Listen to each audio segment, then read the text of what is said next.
하나님 말씀 창세기 26장 26절에서 29절. 아비멜렉이 친구 아우삭과 군사령관 비골을 데리고 그랄에서 이삭에게로 왔다. 이삭이 그들에게 물었다. 당신들이 나를 미워하여 이렇게 쫓아내고서 무슨 일로 나에게 왔습니까? 그들이 대답하였다. 우리는 주님께서 당신과 함께 계심을 똑똑히 보았습니다. 그래서 우리는 우리와 당신 사이에 평화 조약을 맺어야 하겠다고 생각합니다. 이제 우리와 당신 사이에 언약을 맺읍시다. 우리가 당신을 건드리지 않고 당신을 잘 대하여 당신을 평안히 가게 한 것처럼 당신도 우리를 해롭게 하지 마십시오. 당신은 분명히 주님께 복을 받은 사람입니다. 아멘. 분노와 우울. 어쩌면 현대 사회를 살고 있는 사람들, 여러분과 저도 포함될 겁니다. 우리들을 아주 강력하게 지배하고 있는 두 개의 힘일 겁니다. 이 두 개의 감정을 굳이 힘이라 표현할 수 있는 이유는 아마도 우리 각자의 삶이 증거가 될 수 있습니다. 우리는 많은 시간 화가 나 있던지 아니면 우울한 경우가 많습니다. 그 중간은요, 그렇게 많지 않아 보입니다. 많지 않아 보여요. 어느 사회학자는요, 현대 사회를 가리켜서 화가 많은 사회라고 표현한 적이 있습니다. 화가 많은 사회. 이건 공부를 많이 한 그 전문가들의 많이 아니라 하더라도 보통 사람인 우리도 체감할 수 있습니다. 느낄 수 있어요. 금수저와 흙수저의 경계가 너무나 뚜렷한 경제적 불평등, 분열을 조장하는 정치적인 양극화, 그리고 늘 경쟁을 부추기는 사회적 분위기, 사실 화를 돋우는 일들이 우리 주위에서 늘 일상으로 일어나고 있습니다. 한국의 초등학교 담임 선생님들은요, 아침에 반 아이들을 만나 인사를 나눌 때 그 아이들의 너무나 솔직한 답변 때문에 깜짝깜짝 놀란다고 합니다. 선생님이 반갑게 아이의 이름을 부르며 말을 건넵니다. 안녕, 오늘 아침 안 먹었어? 너 기분이 안 좋아 보인다? 시무룩하게 교실로 들어오는 아이를 보고 이렇게 묻자 아이가 대답합니다. 엄마랑 아빠랑 싸웠어요. 아빠는 소리 지르고 엄마는 방에 들어가 나오지도 않고 짜증나요. 아침부터.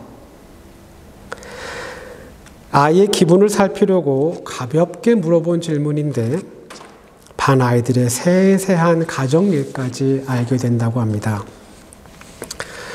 수업 시간에도요, 이처럼 비슷한 일은 일어난다고 합니다. 선생님이 사회 시간에 가족의 중요성을 이야기하면서 엄마와 아빠의 역할에 대해 말합니다. 근데요, 많은 아이들이 선생님의 생각과는 다른 생각을 가지고 있습니다. 아이들이 말합니다. 우리 아빠는 술만 마셔요. 담배도 엄청 많이 펴요. 우리 엄마는 소리만 지르고요, 혼만 내요. 선생님들은 이런 이야기를 들을 때마다 부모님의 편에 서서 그 부모님을 대신해서 다음과 같이 말한다고 합니다. 부모님도 사람이니까 화가 날 때가 있지. 선생님도 그럴 때가 있어. 선생님의 말이 끝나기 무섭게 아이들의 간단하지만 매우 강력한 반박이 튀어나옵니다. 아이들이 말합니다. 매일 그래요. 매일 그래요. 매일. 어린 아이들의 눈에도 어른들은 늘 화가 나 있습니다. 늘 화가 나 있어요.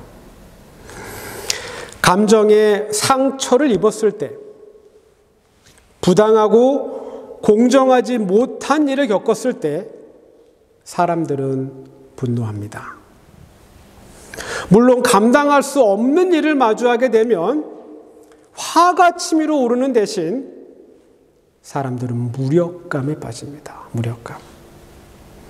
억울한 일을 당했는데, 또 말도 안 되는 일을 겪었는데 할 수 있는 게 아무것도 없다면 사람들은 절망할 수밖에 없습니다. 우울함이 몸과 마음을 지배할 수 있습니다. 우린 분노하면, 화를 낸다 하면 굉장히 파괴적인 것으로 생각합니다. 근데요, 우울함도 분노 못지않게 굉장히 파괴적일 수 있습니다. 화가 일정한 한계선을 넘은 것이 분노라면 화가 일정한 한계선 밑으로 떨어졌을 때, 그래서 거의 모든 감정이 차갑게 식고 메말랐을 때 그 상태를 우울한 상태라고 볼 수 있습니다. 분노의 파괴적인 성격은 대체로 분노를 일으킨 다른 사람들에게 향합니다. 근데요, 우울함은 그 파괴력이 자기 자신을 향합니다. 자기 자신을 스스로 충분히 망가뜨릴 수 있습니다. 우린 때때로 분노합니다. 그리고 우린 때때로 절망합니다. 마음에는요, 평화가 없습니다. 두려움과 불안, 그리고 울분, 이런 감정들이 우리의 삶을 지배할 때가 너무나 많습니다. 저는 지난주에 이삭의 삶을 살펴본 후에 하나의 질문을 드렸고, 우린 그 답을 찾아야 한다고 제안했습니다. 제가 드렸던 질문은 이삭의 삶을 지배하는 것, 이삭의 삶을 지배하는 건 무엇인가?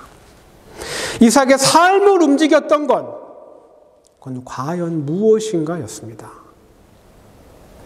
이 같은 질문이 생겼던 이유는 이삭의 모습은 우리와는 굉장히 많이 달랐기 때문입니다. 달라요. 충분히 분노할 수 있고 당연히 절망할 수 있는 상황에서 이삭은 그런 모습을 보이지 않습니다. 분노도 그의 삶을 지배하지 못했고 무력감도 그의 삶을 지배하지 못했습니다. 이삭은 오히려 온유하며 겸손했고 견디기 쉽지 않은 상황에서 그는 오래 참습니다. 어떻게 이런 삶의 모습이 가능할까? 어떻게? 다윗의 시편 109편을 읽다가 이 질문에 답을 찾았습니다.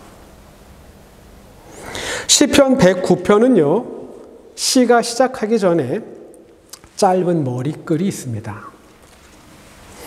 다윗의 시, 성가대 지휘자를 따라 부른 노래라고 적혀 있습니다.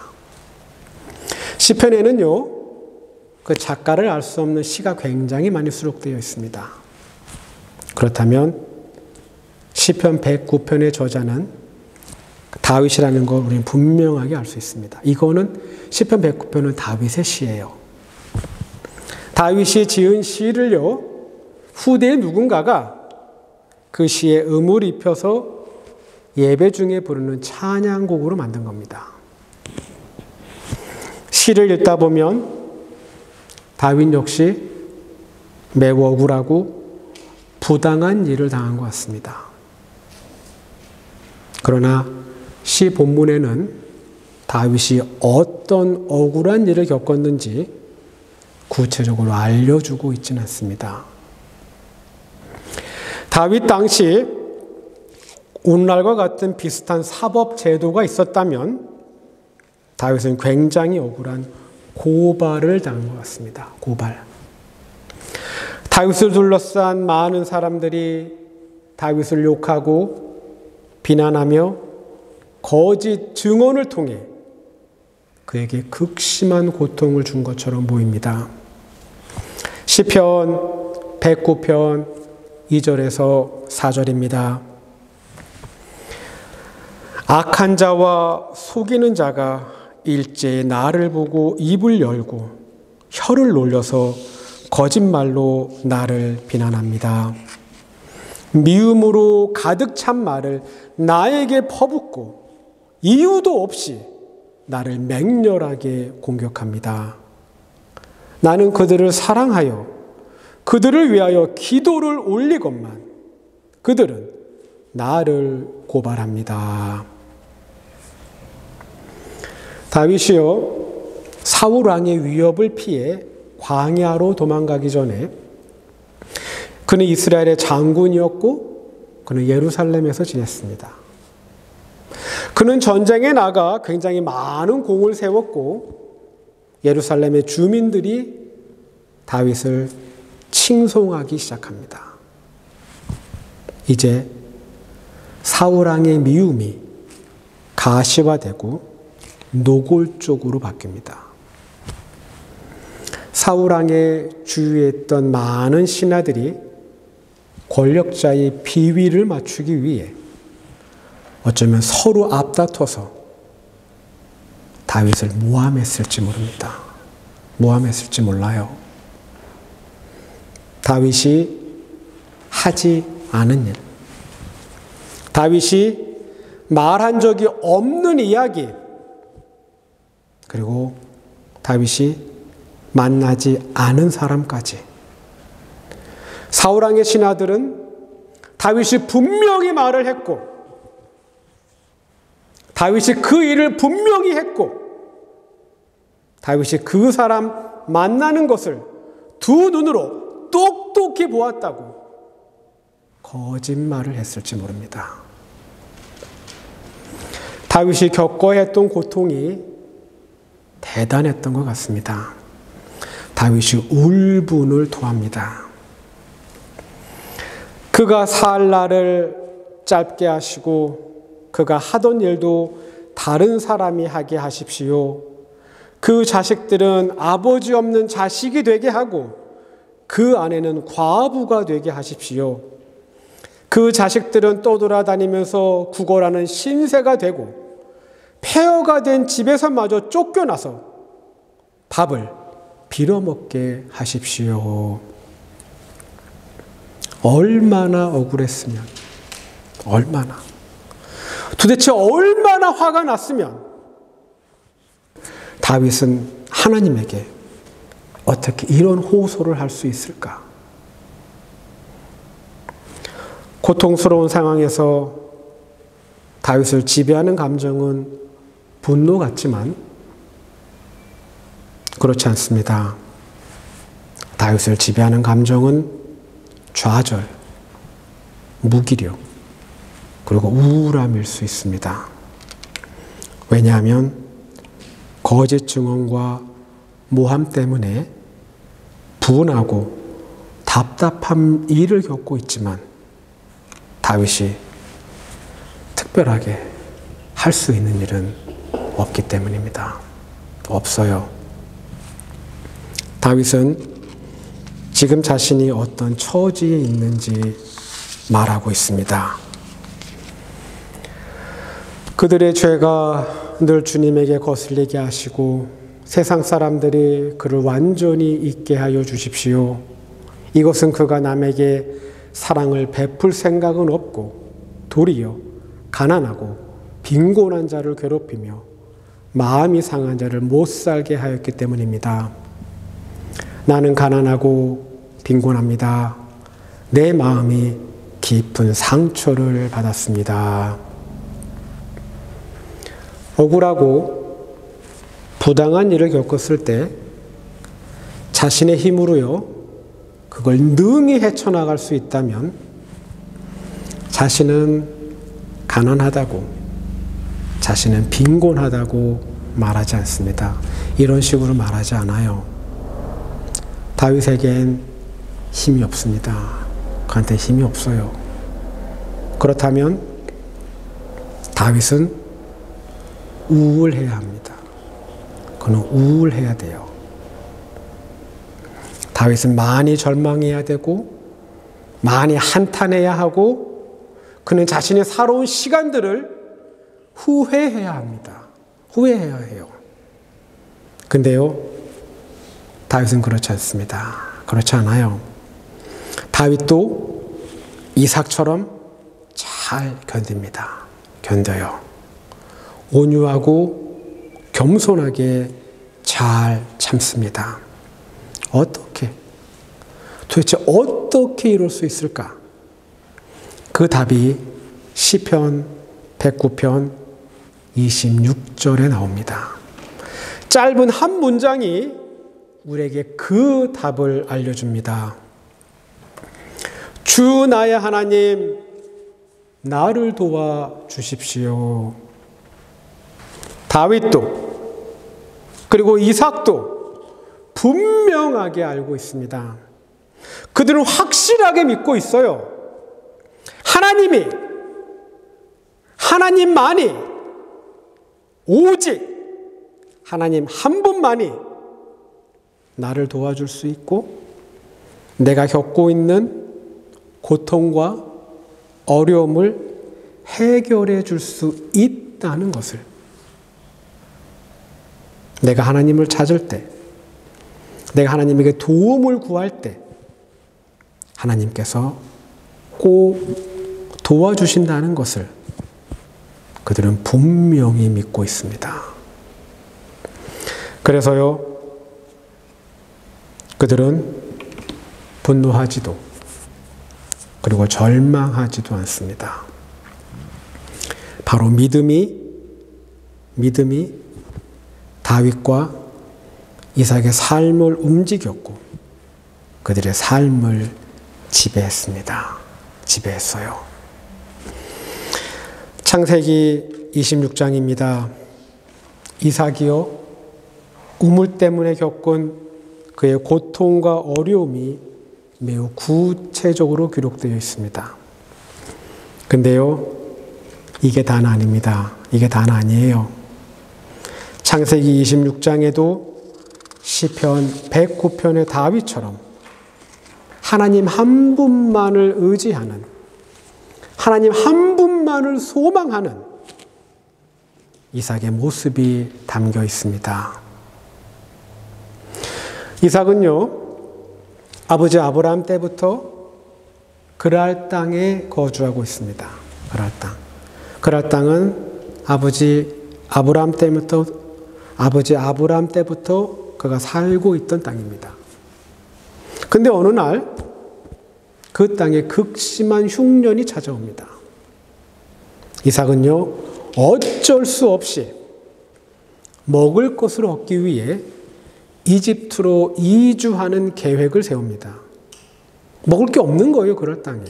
그래서 이삭은 이집트로 가서 살아야 되겠다라는 계획을 세웁니다. 근데요, 이삭은 하나님의 말씀을 듣고 자신의 그 계획을 전면 취소해요. 주님께서 이삭에게 나타나셔서 말씀하셨다. 이집트로 가지 말아라. 내가 너에게 살라고 한 이 땅에서 살아라. 내가 이 땅에서 살아야 내가 너를 보살피고 너에게 복을 주겠다. 그래서 이삭은 그랄에 그대로 머물러 있었다. 이삭은요, 하나님 말씀에 그대로 순종합니다. 이삭은 그랄 땅에 흉년이 들었어도, 그랄 땅이 먹고 살기에 어려운 곳이 되었어도 하나님 말씀을 따라 그 땅을 떠나지 않습니다. 안 떠나요.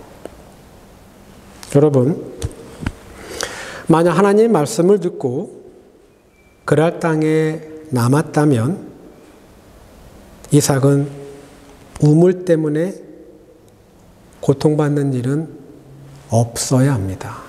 이게 당연한 거예요.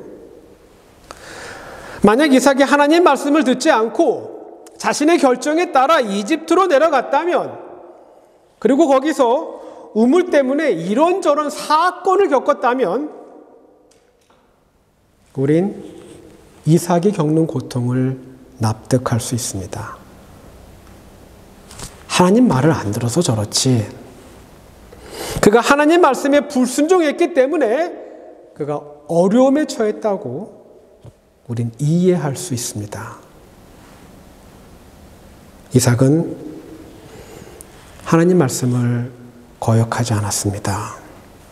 그는 하나님 말씀에 순종했습니다. 그리고 순종한 곳에서, 그 순종했던 곳에서 아버지 아브라함이 봤던 모든 우물들이 그랄 땅 주민들에 의해 흙으로 메워지는, 사막에서 물은 생명인데 자신의 소유가 분명한 모든 우물이 지역 주민들의 시기와 미움 때문에 파괴되는 비극을 경험합니다. 우리가 익히 알고 있듯이 이삭의 비극은 이걸로 끝나지 않습니다. 그랄 땅 변두리로 쫓겨난 후 땅을 파서 우물을 발견할 때마다, 물을 발견할 때마다 이번에도 지역 주민들이 나타나고 이삭이 판 우물을 자기들 거라고 우깁니다. 여러분, 상황이 이 정도 되면, 자신의 인생이 이렇게까지 꼬이기 시작하면 뭔가 처음부터 잘못된 게 아닌가 심각하게 생각해 봐야 합니다. 이삭은 하나님의 말씀을, 하나님의 약속의 말씀을 충분히 의심할 수 있습니다. 충분히. 하나님이 잘못 말씀하신 게 아닌가. 그리고 하나님의 능력을, 그 하나님의 힘을 이삭은 충분히 믿지 않을 수도 있습니다. 창세기 26장은 언급하고 있지 않지만 시편 109편의 다윗처럼 이삭은 의심하는 대신, 믿음이 흔들리는 대신 이삭도 하나님을 찾았을 겁니다. 주 하나님, 나를 도와 주십시오. 이삭의 삶을 움직이는 건, 이삭의 삶을 지배하는 건 의심도, 분노도, 그리고 절망도 아닙니다. 그의 삶을 지배하는 건 믿음입니다. 믿음.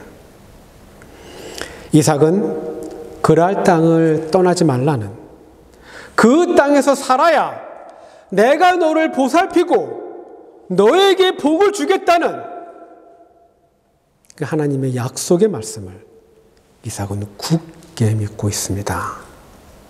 그래서요, 어떤 어려움과 마주해도 이삭은 온유하고 겸손하며 오래 참습니다. 참아요. 2개의 우물을 빼앗겼습니다. 이삭은 싸우지 않고 자리를 옮겨 다시 3번째 우물을 팝니다. 근데요, 이번에는 지역 주민들이 이삭의 우물을 뺏지 못합니다. 뺏지 못해요. 창세기 26장 22절입니다. 이삭이 거기에서 옮겨져 또 다른 우물을 봤는데 그때는 아무도 시비를 걸지 않았다. 그래서 그는 이제 주님께서 우리가 살 곳을 넓히셨으니 여기에서 우리가 번성하게 되었다 하면서 그 우물 이름을 르호봇이라고 하였다. 자신의 그 뼈아픈 인생을 해석하는 그 이삭의 안목이 놀랍기만 합니다.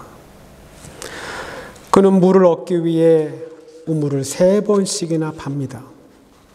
그리고 지역 주민들의 시비 때문에 우물을 빼앗기고 계속 이동합니다. 이삭은요, 이 모든 과정을 자신의 지경을 넓히시는 하나님의 섭리로 이해합니다. 그리고 하나님의 약속의 말씀은 자신을 통해 반드시 성취될 거라고 확신합니다. 그의 믿음처럼 하나님의 약속의 말씀은 성취됩니다. 성취돼요. 어느 날 그랄 땅의 통치자가 이삭을 찾아옵니다. 그 사람은요, 이삭을 변두리 땅으로 쫓아냈던 사람입니다.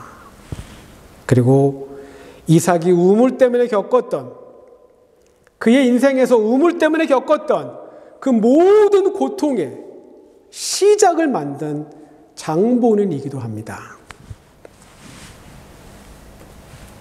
아히멜렉이 친구 아우삭과 함께 군사령관 비골을 데리고 그랄에서 이삭에게로 왔다.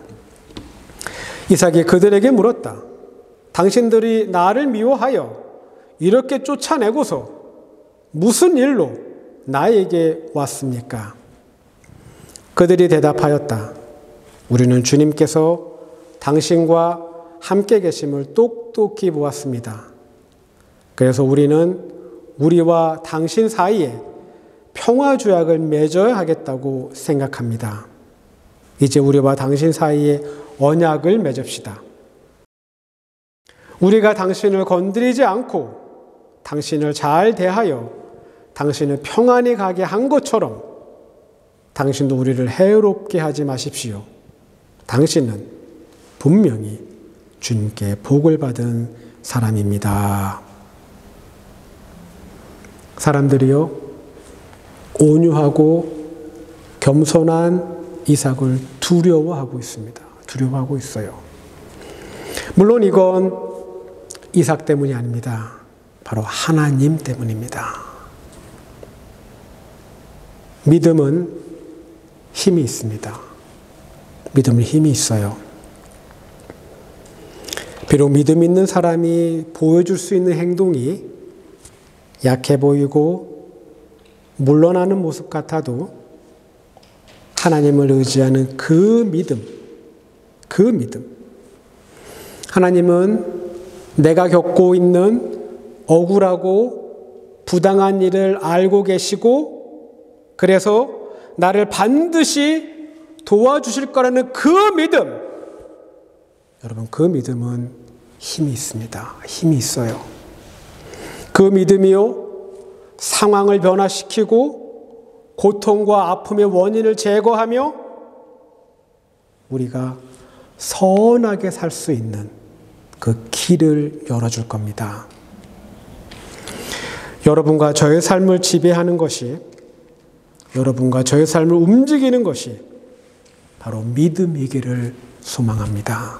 기도합니다.